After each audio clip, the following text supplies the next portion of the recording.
and I'm here to give you a little tax tip this evening. Um, I know it's a long time until the next tax season. We've got all the rest of the year, almost 6 months.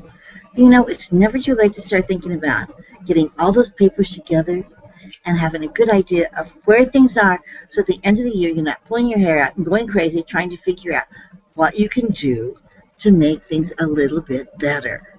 So, one of the things that I'm going to suggest that you do, if you haven't already, is you, number one, if you can, scan your receipts, especially if you're in business.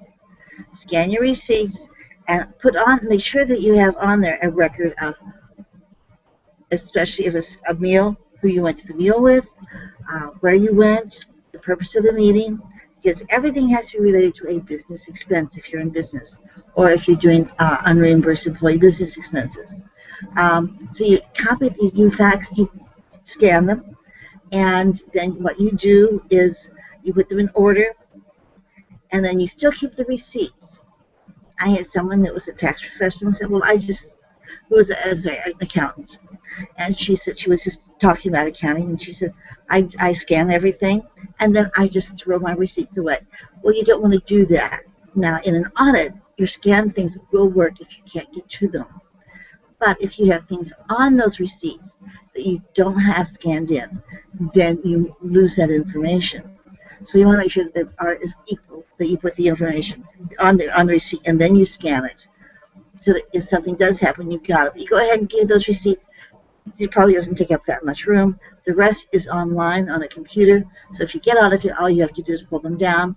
And some of them, like Neat, what you can do is they will put it together for you, and it makes a really nice package. You just take it to your, especially if you have a small business, you don't have a lot of expenses, or if you give a lot of things to charity, you need to keep those receipts.